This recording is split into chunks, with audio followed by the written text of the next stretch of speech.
नमस्कार, मैं अनिल श्री अरविंद सोसाइटी की ओर से आप सभी का इस वीडियो में हार्दिक स्वागत करता हूं।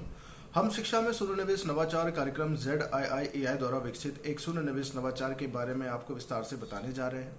इस वीडियो में मैं आपको अभिनव शिक्षण तकनीक के अंतर्गत उत्तर प्रदेश के नवाचारी शिक्षकों द्वारा विकसित एक शून्य निवेश नवाचार के बारे में आपको बताने जा रहा हूँ, जिसका नाम है प्रश्न बैंक। इस वीडियो में मैं आपको उत्तर प्रदेश के EVS विषय के कक्षा 4 के पाठ क्रमांक 4.18 पाठ का नाम दोस्ती के बारे में आपको बताने जा रहा हूं। साथ ही साथ मैं आपको यह भी बताऊंगा कि आखिर इस नवाचार को इस पाठ के साथ संकलित करके किस प्रकार से हम कक्षा में क्रियान्वयन कर सकते हैं।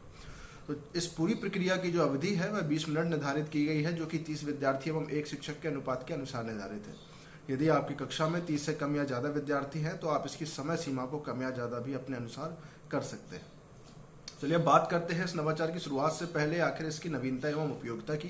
तो इस नवाचार की जो नवीनता है वह यह है कि विद्यार्थी सहपाठियों के साथ मिलकर पाठ से संबंधित अलग अलग तरह के प्रश्नों का निर्माण करते हैं तथा पाठ के कॉन्सेप्ट को दोहराने के लिए इस अधिगम प्रक्रिया का उपयोग भी किया जाता है एवं उस कॉन्सेप्ट को दीर्घ काल तक याद रखने में भी आसानी होती है। तो यह थी एक नवीनता एवं उपयोगिता की बात। अब हम बात करेंगे कि आखिर किस प्रकार से इसको कक्षा में क्रियान्वयन कर पाएंगे। तो शिक्षक को इस नवाचार की प्रक्रिया को करने के लिए कुछ विशेष बिंदुओं पर ध्यान देना होगा कि शिक्षक यह सुनिश्चित कर ले कि सभी विद्यार्थियों को यह पाठ पहले से ही पढ़ा दिया गया हो एवं इस कॉन्सेप्ट का जो निर्माण है वह भी करा दिया गया हो।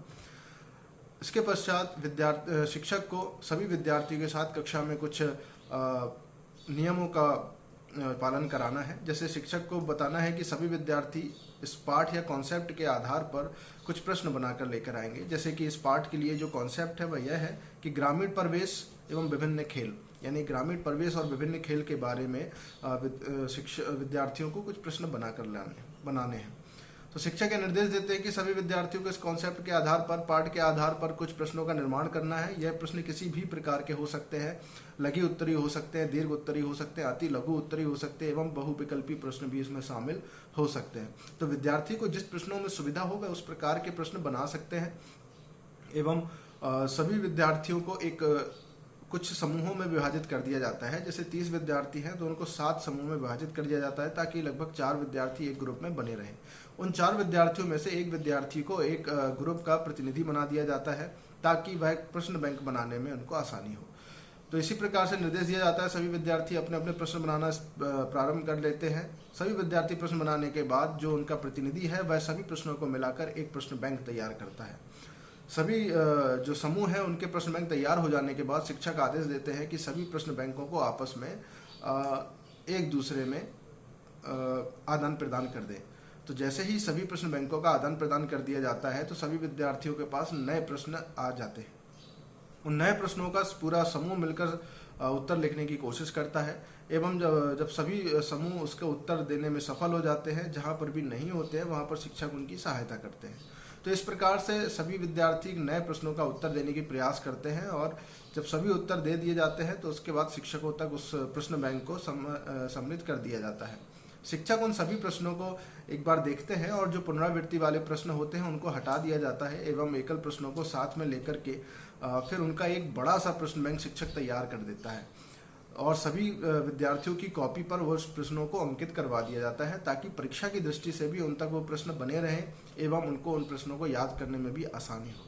तो इस प्रकार से पाठ के जितने भी संबंधित प्रश्न हो सकते हैं उस सभी प्रकार के प्रश्न इस प्रकार से तैयार हो जाते हैं, जिसमें परीक्षा में प्रश्न समझने में विद्यार्थियों को बहुत ज़्यादा आसानी होती है। तो इसी प्रकार से यह पूरी प्रक्रिया की जाती है। हम हर एक पाठ के साथ यह प्रक्रिया कर सकते हैं। और तत्पश्चात इसमें चलिए उदाहरण के साथ देख लेते हैं कि आखिर किस किस प्रकार के प्रश्न हो सकते हैं और किस किस प्रकार के प्रश्न विद्यार्थी बना सकते हैं। तो जैसे कि उदाहरण के तौर पर मान के चलते हैं, मैं कुछ उदाहरण बताऊंगा आपको प्रश्नों के तौर पर। जैसे पहला उदाहरण है, देवा की पोलियो किस कारण हुए? देवा को पोलियो किस कारण हुआ? तो इसका उत्तर है, देवा द्वारा बचपन में पोलियो की दवा नहीं पीने के कारण उसे पोलियो हो गया था। इसी प्रकार दूसरा प्रश्न है, देवा क्या करता था? तो इसका उत्तर है, देवा मिट्टी के सुंदर खिलौने बनाता था। तो इस प्रकार से और भी प्रश्न है, देवा के दोस्त कौन सा खेल खेलते थे? तो देवा के दोस्त चोर पुलिस खेलते थे। तो इस प्रकार से और भी प्रश्न है। एक कुछ लघु उत्तरीय प्रश्न भी हैं, जैसे क्रिकेट कैसे खेला जाता है? तो इसका उत्तर होगा क्रिकेट गेंद और बल्ले से खेला जाता है। इसमें दो टीम एक दूसरे की प्रतिनिधि होती है और एक समय पर एक टीम गेंदबाजी और फील्डिंग करती है एवं जबकि दूसरी टीम के दो खिलाड़ी बल्लेबाजी करते हैं। तो यह था एक खेल का पूरा एक व्याख्या थी इस खेल की कि आखिर छोटे रूप में एक व्याख्या विद्यार्थी बताएगा। तो इस प्रकार से किसी भी प्रकार के प्रश्न इसमें शामिल हो सकते हैं, विद्यार्थी बना सकते हैं। तो मैं आशा करता हूं कि यह वीडियो आपको पसंद आया होगा, तो इसको लाइक करें, शेयर करें एवं इस ZIIAI यूट्यूब चैनल को सब्सक्राइब भी करें। यदि आप यह वीडियो फेसबुक पर देख रहे हैं तो इसको लाइक जरूर करें ताकि आपसे जुड़े शिक्षक साथी इस वीडियो को देखें एवं अपनी अपनी कक्षाओं में यह नवाचार को क्रियान्वयन जरूर कर सकें। इसी के साथ मैं आप सभी को बहुत बहुत ये वीडियो देखने के लिए धन्यवाद देता हूँ।